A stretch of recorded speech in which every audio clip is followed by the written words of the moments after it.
ज़ाहिद साहब, सितंबर में दो अहम तब्दीलियां हो रही हैं। एक तब्दीली गुज़श्ता साल नवंबर की थी, जिस तब्दीली की वजह से 6 माह तक मुल्क बिल्कुल लटका हुआ था, हवा में तहरील था। और सितंबर में दो बड़ी तब्दीलियां हो रही हैं। एक तो सदर पाकिस्तान की मुद्दत ख़त्म हो रही है, ज़ाहिर बात है अगर ये सेटअप चलता है तो फिर सदर कोई और होगा जो पीडीएम का सदर होगा। और इसी तरह से chief justice of Pakistan Umar Bandial साहब की भी मुद्दत मुलाजमत ख़त्म हो रही है और उनकी जगह पे जस्टिस काजी फायज ईसा चीफ जस्टिस होंगे। तो क्या मामलात को सितंबर तक लटकाने की कोशिश होगी? देखिए, सदर पाकिस्तान आरिफ अलवी साहब ने अपना रोल बहुत पॉजिटिवली अदा किया है, कॉन्स्टिट्यूशन के दायरे में रह के अदा किया है।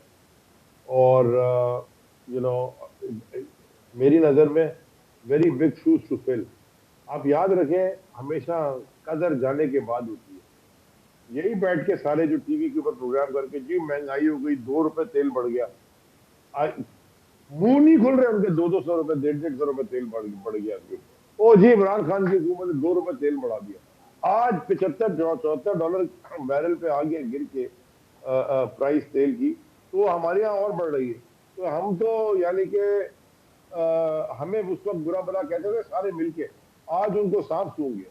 खैर, अलवी साहब ने बड़ा एक पॉजिटिव मेरे ख्याल में उन्होंने सदारत में अपने वो पूरा रोल अदा किया। वो तो आपकी राय हो जहां तक सकती है, बात लेकिन लेकिन की हुकूमत तो जस्टिस ये नहीं साहब कह की, रही। खासतौर पे शहबाज शरीफ साहब ने जो जवाब दिया है अलवी साहब के खत का, उसमें वो कह रहे हैं कि आपके बयान तो पीटीआई की प्रेस रिलीज लगते हैं, वो सदर का बयान नहीं लगता।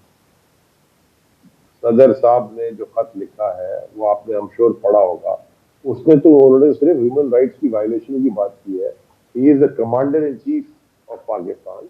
इनका एक हाईएस्ट कॉन्स्टिट्यूशनल ऑर्डर ऑफिस है पाकिस्तान का।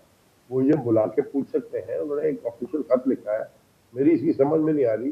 शहबाज शरीफ हर चीज कानून के कॉमन सेंस, कॉमन लॉ से, कॉमन सेंस से कॉमन लॉ बन रहा है, कॉमन सेंस की हर चीज खिलाफ कर रहा है। तो वो कानून की भी हर चीज खिलाफ खिलाफ कर रहा है। सारी दुनिया ने देख लिया।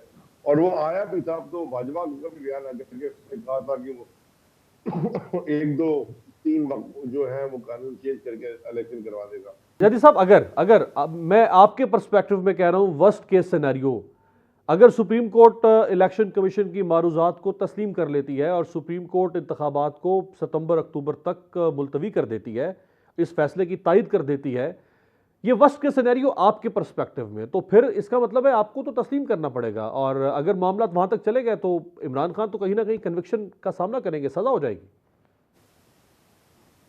क्यों सजा हो जाएगी? क्योंकि केसेस चल रहे हैं उनके। देखिए, 100-150 हो गई उनकी भी, 140 पे खेल रहे हैं। कितने पे खेल रहे जी, कल वो कह रहे थे खान साहब हैं? के वो सेंचुरी से अब 150 पे पहुंच चुके हैं। हाँ, तो कम से कम मेरे ख्याल में 140 तो हो गए थे। मैं देख रहा था कि 37 150 हो गई थी। मुकदमात तो खुद हुकूमत तस्लीम कर चुकी है आज। अभी वो हम लाहौर हाई कोर्ट ने भी इनको कहा है कि जी कागज पे लिखते थे सारे है कितने मुकदमात बताएं। एक जैसे मुकदमे बना रहे हैं। Political victimization to the core है। ऐसे कि भाई साहब, अभी नमाज मेरे पे भी 3 मुकदमे हैं दहशतगर्दी के, तीनों। तो आप एक दहशतगर्द से बात कर रहे हैं, यानी कि एटलीस्ट जब तक वो अभी तो बेल पे बाहर है, जब तक मुकदमे क्वाश नहीं होते या हम जीत नहीं जाते, तो हम एक्यूज हैं। वो तो हम जरी साहब आपकी पार्टी के जिस भी शख्स से बात करेंगे, या वो इक़दाम कत्ल में मुलव्वस होगा, या वो दहशत गर्दी में मुलव्वस होगा, हम लोग या बहुत वो बड़ी बगावत हमारी में जमात मुलव्वस है। होगा। जी जी, हम क्योंकि हम इलेक्शन मांग रहे हैं, क्योंकि हम मुल्क में अफरा तफरी नहीं मांग रहे, क्योंकि हम हर एक पड़ोसी के साथ हर एक इंडिपेंडेंट फॉरेन पॉलिसी मांग रहे हैं, तो ये तो हमारे साथ होगा।